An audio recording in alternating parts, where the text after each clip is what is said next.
To be an effective streamer, picking the proper game that's going to help you get discoverability and retain viewership through your entire stream is one of the most important decisions you're going to make as a streamer for that particular day. But how do you know what game's going to actually achieve that? How do you know what game's going to get you viewership, discoverability, also get you your enjoyment fun factor out of all the money that you sink into that particular game? I mean, games are expensive and I only have so much money to toss around between different games for different weeks, months, or even the year. So picking the proper games, not just an important decision, it's actually a financial decision that I have to take seriously when I want to be a streamer. And when you sink your hard-earned money into a video game that you think's gonna be a very strategic move, not just for your streaming platform, but also your enjoyment factor, and it's not quite what you thought it would be, it really sucks. Or does it? In this video, I'm gonna give you a really cool insight / hack that's gonna help you get a little bit of discoverability out of those games that are not really quite what you thought or might even be a flop. Let's go.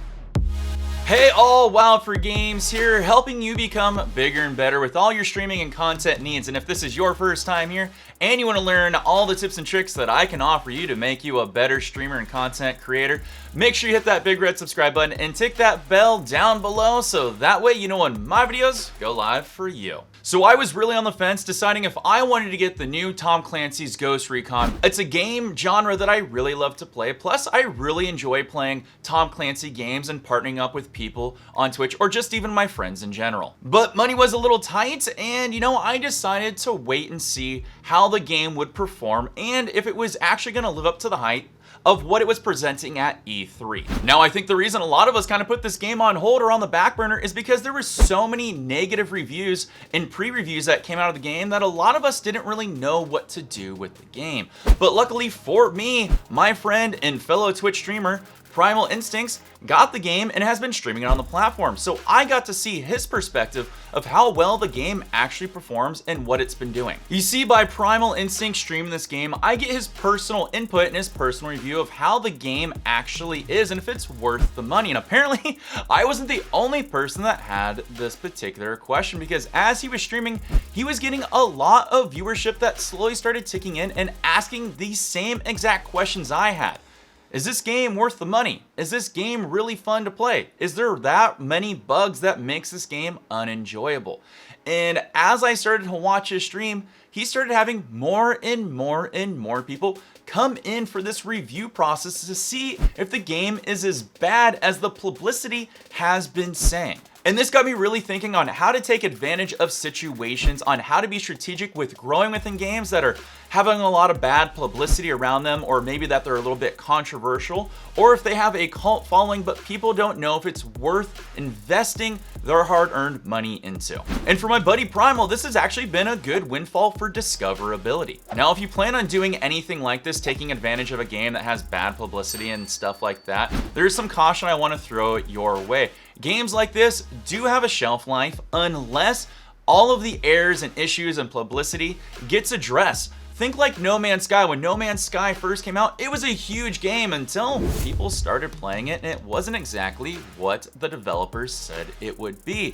And thus, it imploded. But a game like that took the time to fix all the errors and issues and come out with new DLC and revise how the game was done, it has slowly started to get its way back to where it should have started out in the first place. But if companies don't fix things that are wrong with the game, then the game will unfortunately die out on streaming platforms and you won't have any discoverability on it because it'll be so low within the directory, nobody's gonna scroll down there anyways. So how do we know what games out there are gonna follow this kind of insight to where you can use it to your advantage to be more strategic, to get discoverability on a platform like Twitch? Well, it kind of comes down to a few factors that I've been able to research and narrow down. And in my opinion, it seems it comes down to if a game has a little bit of a cult following or if a AAA developer is doing a game that's a little bit under the radar that again has a following behind it. All right, what do I mean by that? Well, allow me to give you a few examples plus one bonus. Shenmue 3 is coming out real soon, and it is one of the biggest cult following games